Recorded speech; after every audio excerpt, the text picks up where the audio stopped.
2022년 2월 7일 보몬중앙교회 매일성경 묵상을 시작하도록 하겠습니다. 오늘 함께 나눌 말씀은 요한복음 11장 17절에서 27절까지의 말씀입니다. 요한복음 11장 17절에서 27절까지의 말씀을 제가 읽도록 하겠습니다. 예수께서 와서 보시니 나사로가 무덤에 있은지 이미 나흘이라. 베다니는 예루살렘에서 가깝기가 한 오리쯤 되매 많은 유대인이 마르다와 마리아에게 그 오라비의 일로 위문하러 왔더니 마르다는 예수께서 오신다는 말을 듣고 곧 나가 맞이하되 마리아는 집에 앉았더라. 마르다가 예수께 여짜오되 주께서 여기 계셨더라면 내 오라버니가 죽지 아니하였겠나이다. 그러나 나는 이제라도 주께서 무엇이든지 하나님께 구하시는 것을 하나님이 주실 줄을 아나이다. 예수께서 이르시되 내 오라비가 다시 살아나리라. 마르다가 이르되 마지막 날 부활 때에는 다시 살아날 줄을 내가 아나이다.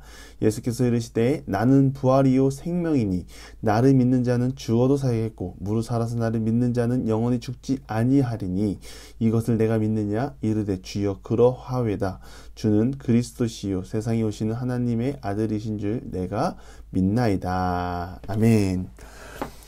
예수님은 하나님의 뜻을 드러내기 위해서는 위험도 마다하지 않으셨습니다. 오늘 본문의 예수님은 나사로의 무덤을 찾으십니다. 이미 무덤에 있은지 나흘이라 함은 인간의 힘으로 아무것도 할 수 없는 상황이라는 것을 명확하게 설명하고 있는 것입니다. 또한 베단이라는 곳은 예루살렘과 가까운 곳이죠. 무엇을 말하고 싶은가? 예루살렘에는 예수님을 잡아서 죽이고자 하는 이들이 많이 있었습니다. 예수님께서 베다니에 나타났다는 소문이 난다면 금방 달려올 수 있는 거리였습니다. 누가 달려오나요? 예수님의 기적을 기적을 보고 듣고 깨닫지 못하고 여전히 의심 많은 유대인들이 예수님을 잡아서 죽이려고 했죠. 아직 예수님은 그들의 손에 잡히지 않았습니다. 그러나 예수님이 가셔야 하는 곳은 그들과 가까이 있는 곳입니다. 인간적인 한계 또한 목숨의 위협까지도 도사리고 있지만 예수님은 그 무덤을 찾아가셨습니다. 찾아가신 이유는 딱 한 가지입니다. 하나님의 영광을 드러내기 위해 가신 것입니다. 가셔서 사람을 살리고 위로하기 위해 찾아가신 것입니다. 누군가 기댈 사람이 있다는 것은 큰 축복입니다. 그러나 주변을 둘러보면 기댈 곳 없는 사람들이 너무 많습니다. 헛된 것에 기대어 살다가 그 실체가 아무것도 아니라는 것을 알게 되면 사람들이 좌절을 하게 됩니다. 그러나 믿는 그리스도인은 아닙니다. 기다릴 수 있는 예수님이 있고 그 기다림에 응답하시는 예수님이 있기 때문에 좌절하거나 낙심하지 않습니다. 21절 말씀입니다. 마르다가 예수께 여짜오되 주께서 여기 계셨더라면. 마르다는 슬픔으로 예수님을 대면했습니다. 분명 슬픔 가운데 기대도 섞여 있었을 것입니다. 마르다가 의도하는 바는 예수님께서 조금만 더 일찍 와 계셨더라면 나의 오라버니의 생명을 구할 수 있었을 터인데 너무 늦게 오셨습니다. 그러나 지금이라도 가능하시다면 나사로를 죽음에서 살려내실 수 있으리라 믿습니다.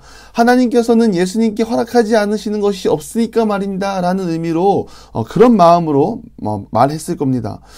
마르다는 이와 같이 믿음으로 예수님을 따르지 못하고 자기의 감정을 더 중요시했습니다. 물론 어느 정도의 믿음을 가지고 한 말이긴 하나 감정이 섞여 있었고 자제하지 못했습니다. 믿음이 있었더라면 주께서 여기 계셨더라면이라는 말을 하지 않았을 것입니다. 마르다는 예수님께 자신을 의탁하지 않고 자신이 바라는 소망에 붙잡혀 있는 상태인 것입니다. 사람이 할 수 없는 일을 그리스도께 구하는 것은 믿음입니다. 그러나 예수님께서 말씀하시는 것 이상으로 구하는 것은 믿음이라고 할 수 없습니다. 우리가 참된 믿음을 가지고 예수님 앞으로 나아가는 이 기도의 자리가 되기를 바랍니다. 믿음은 내가 원하는 것을 이루기 위해 하나님과 씨름하는 것이 아닙니다. 그것은 무모함입니다. 오직 나를 통하여 하나님의 뜻이 온전하게 이루어질 수 있도록 나를 내어드리고 내 뜻이 아니라 하나님의 뜻이 이루어질 수 있도록 하나님께 양보하는 것이 믿음입니다. 예수님께서는 말씀하십니다. 나는 부활이요 생명이다. 에고에임이 5번째 선언이십니다. 제일 먼저 자신을 부활이라 칭하십니다. 왜냐하면 사망에서 생명으로 회복하는 것이 부활의 대전제가 되기 때문입니다. 모든 인류는 타락 이후에 사망에 빠져 있습니다. 그러므로 어떠한 사람도 먼저 죽은 자 가운데서 먼저 살림을 받기 전에는 절대 생명을 소유할 수 없습니다. 따라서 예수님은 자신을 생명의 근원이라고 말씀하고 계시는 것입니다. 생명의 지속도 역시 주님의 은혜에 속한 것이라고 말씀하십니다. 사람은 할 수 없지만 예수님은 할 수 있습니다. 예수님을 믿는 사람은 죽어도 살아날 것이며 살아서 예수님을 믿는 자는 영원히 죽지 않을 것입니다. 우리가 삶 속에서 예수님과 동행하고 거한다는 것은 무엇입니까? 이 땅을 살면서 영원한 생명을 소유한 자로 살아갈 수 있다는 것입니다. 영원한 생명을 얻었다는 것은 무엇입니까? 사망의 노예였던 우리가 사망을 이기신 예수님을 인하여 더 이상 사망의 노예가 되지 않았다는 것입니다. 죽음을 이기신 예수님으로 인하여 영원히 죽지 않는 삶을 살며 그 삶을 통하여 우리는 기쁨으로 살아갈 수 있는 것입니다. 마르다는 예수님을 잘 알고 있습니다. 그러나 진짜 예수님의 본 모습은 확실히 알지 못했습니다. 예수님의 선포가 있었지만 그가 아는 것 그리고 오빠의 생명에만 관심이 있다 보니 진정 예수님의 선포가 무엇인지 깨닫지 못했습니다. 그러나 우리는 알고 있습니다. 예수님의 선포, 나는 부활이요 생명이니 나를 믿는 자는 죽어도 살겠고 살아서 믿는 자는 영원히 죽지 아니하리라. 아멘.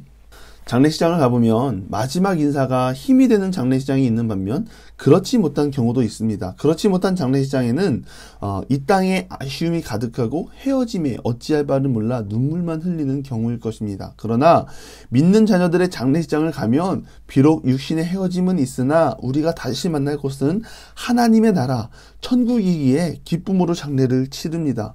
우리의 소망입니다. 이 땅에서의 삶으로 끝나는 것이 아니라 이 땅에서는 영원한 생명을 소유한 자로 살아가고 육신의 헤어짐이 있을 때에는 다시 만날 천국이 있기에 기쁨으로 헤어질 수 있는 것입니다. 우리가 부활이요 생명이신 예수님을 알고 믿고 따르는 주의 자녀답게 영원한 생명을 소유한 자답게 살아가는 이곳에 모인 모든 성도님들 그리고 모든 보문중앙교회 성도님 되시기를 간절히 기도합니다. 오늘도 삶을 살지만 우리가 사는 삶 속에 진정한 소망은 예수 그리스도이십니다. 나를 위해 십자가에 못 박히시고 내 죄를 대신하여 피 흘리신 예수님의 초청은 나는 부활이고 생명이라고 말씀하십니다. 우리가 비록 세상으로 나아가지만 예수님 안에 거하여 그 영원한 생명을 소유한 자로 살아가는 이곳에 모인 모든 기도의 자녀 되시기를 간절히 축원합니다. 기도하겠습니다.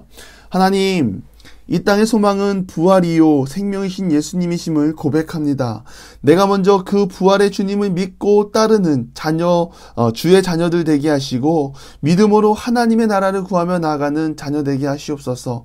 내가 구하는 것이 하나님을 앞서가지 아니하게 하시고 이곳에서 기도로 구하는 모든 것 가운데 하나님의 뜻대로 이루어지시고 이 기도의 자리를 통하여 하나님의 살아계신 예수님의 동행하심을 경험하는 모든 성도님들 될 수 있도록 임재하여 주시옵소서.